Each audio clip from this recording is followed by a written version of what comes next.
One of the most fascinating to me is increased anxiety and difficulty sleeping to the same extent. And the reason I find this fascinating is because a number of people who I know who use cannabis say they do so to help their anxiety. And we know that when people use marijuana, it might affect their anxiety for a moment, it might reduce their anxiety for a moment, but that anxiety comes back. And so they use marijuana again, and then feels better for a moment, it comes back. But what happens when people keep using it is that when they don't get the regular dose or the THC is lower in the bloodstream, they have their pre-existing anxiety, but then they've got stacked on top of it the additional anxiety from the withdrawal symptoms. And so in many ways, they end up in a worse spot compared to where they were if they had never started using marijuana or cannabis products at all for their anxiety.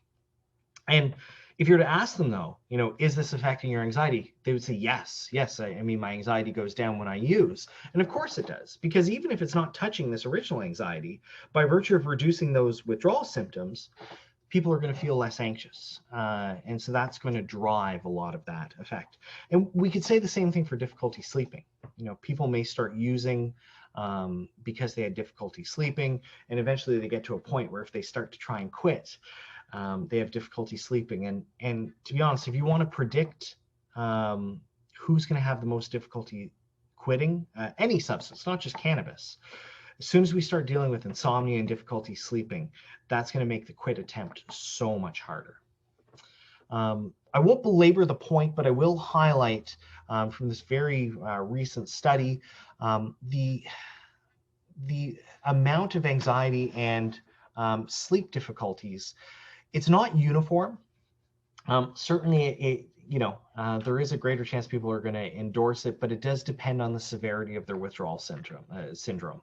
So people who have more severe withdrawal symptoms tend to report greater difficulty sleeping and greater anxiety. People with milder withdrawal symptoms, sleep difficulty still is there, but the anxiety isn't so much. So it's not a uniform thing, but it is a common feature. And because it's, because it feels like, the marijuana is having beneficial effects when it's just getting rid of the withdrawal symptoms, it made it very difficult for us to determine that was there. But nonetheless, all this comes back to, whether it be because of the rewarding effects in the brain, just like other drugs of abuse, or whether it be because of the withdrawal symptoms, marijuana certainly can, and cannabis products in general, certainly can produce dependence or addiction. Our next myth, and again, people have said this to me, is that people drive better after smoking marijuana. I can focus so much better. I'm really zoned in. And one of the things we know is that people may feel like they're zoned in on a particular aspect of driving, but what they tend to do is almost micromanage what they're doing. Yes, they may be particularly zoned in on how far they are from the lanes, but at the expense of paying attention to some of the other aspects of the big picture. Now, as far as other reasons why people might have difficulty smoking marijuana, again, think about all the regions of the brain where marijuana is producing its effects, producing, in many cases, sort of central nervous system depressing effects. And it's virtually impossible that people would drive better afterwards. As far as, particular evidence, well, we know, for example, that marijuana affects our concentration. It affects actually the way we see things. It affects our visual function. In this particular study, they found that visual acuity, so ability to see details, contrast sensitivity, to see the contrasts, and stereo acuity, sort of able to integrate, use both eyes to see and integrate that information, is impaired. It's worsened. And there tends to be an overall deterioration of driving performance, with the task of keeping the vehicle in the lane particularly difficult. Now, this is using driving simulator. And so some people might say, well, it's a simulator. It's not real life. Okay, I'm with you. In this study, and this was done in the Netherlands, I have no idea how they got ethics to do this. They gave people marijuana, and then they actually let them drive a car. They put them on a test track, said, let's see what happens. Worth noting, 7% of the trials needed to be stopped because they became too dangerous. But nonetheless, what this has shown, though, is that marijuana produces potentially greater impairment, or even if you don't want to say greater impairment, smoking marijuana before driving is like being over the legal limit for alcohol. Now, in this particular study, they used a measure called standard deviation of lateral position. It's a fancy way of saying they looked at how much it weaved in and out of lanes. And in general, the higher the score, the more weaving that we see. Now, this data I'm showing you here it compares placebo against a essentially pure CBD, pure cannabidiol strain of marijuana, against a roughly even marijuana to CBD, against a high THC to CBD strain.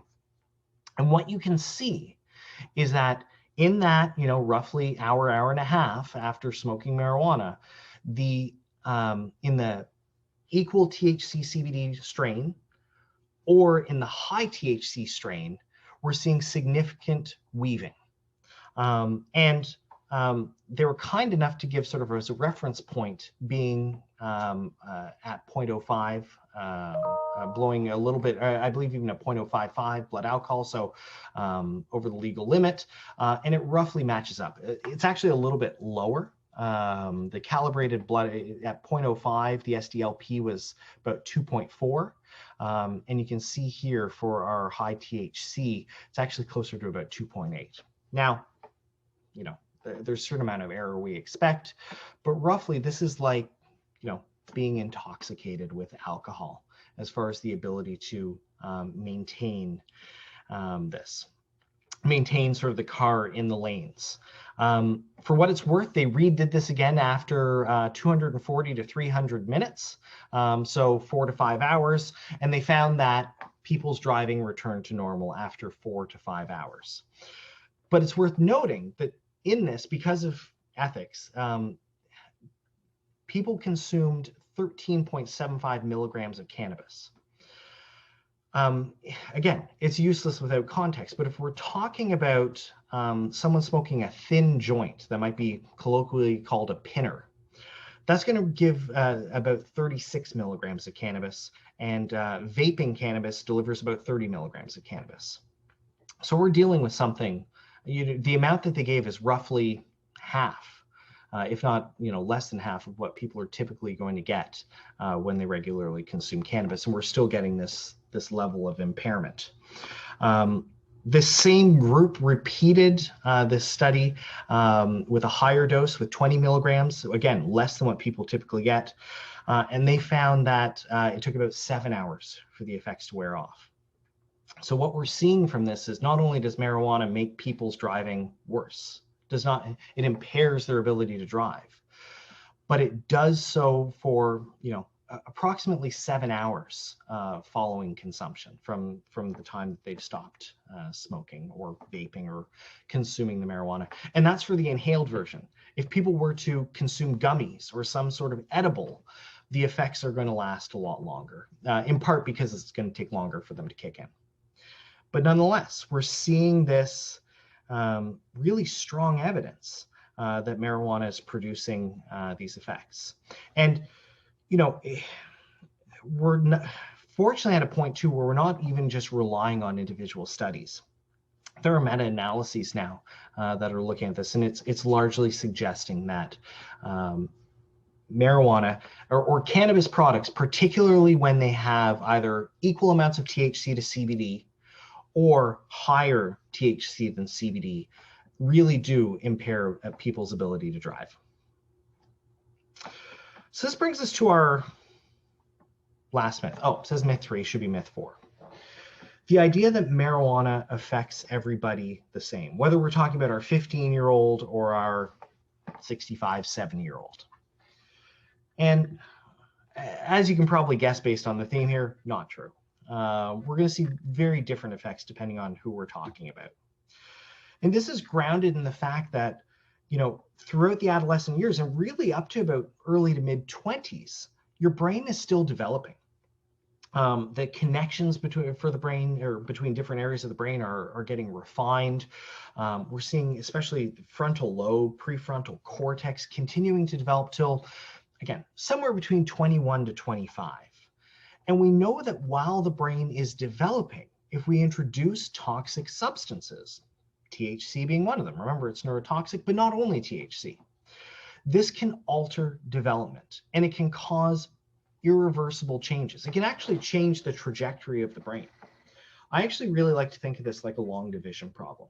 If you think about you're doing long division and there's an error later on, close to the end, well, your answer might not be what it should be, but it's going to be in the ballpark. It's going to be pretty close.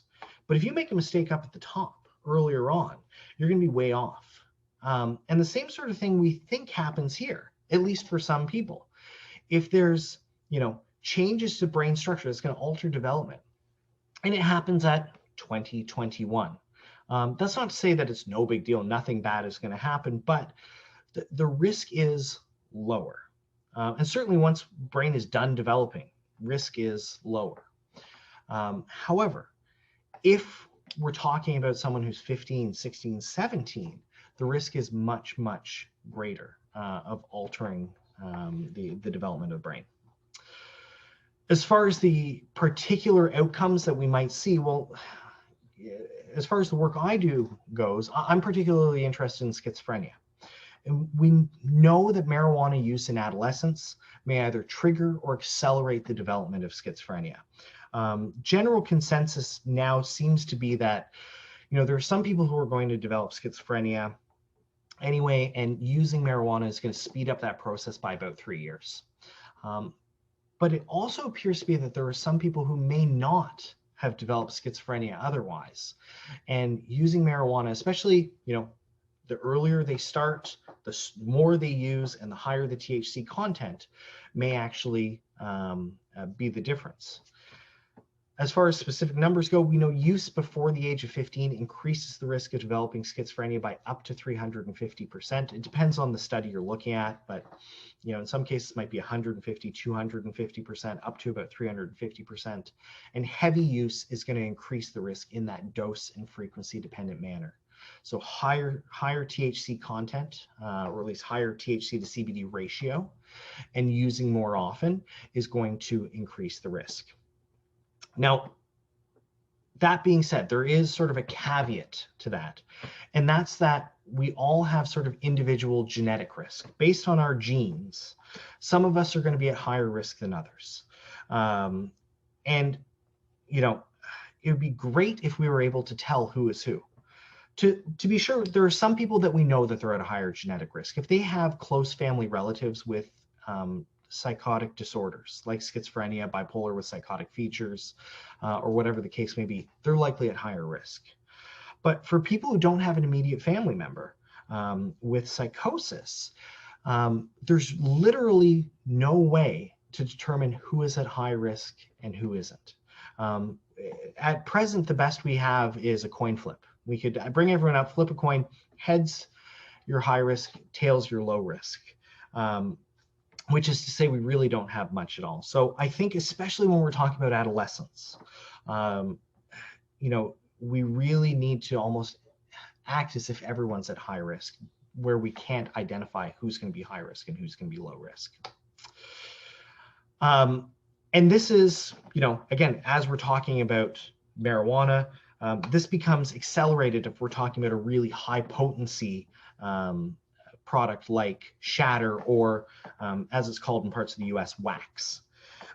With a much, much higher THC concentration, the risk of developing psychosis increases substantially. And you can see this has been linked to increased number of people showing up with psychosis to emergency rooms in BC.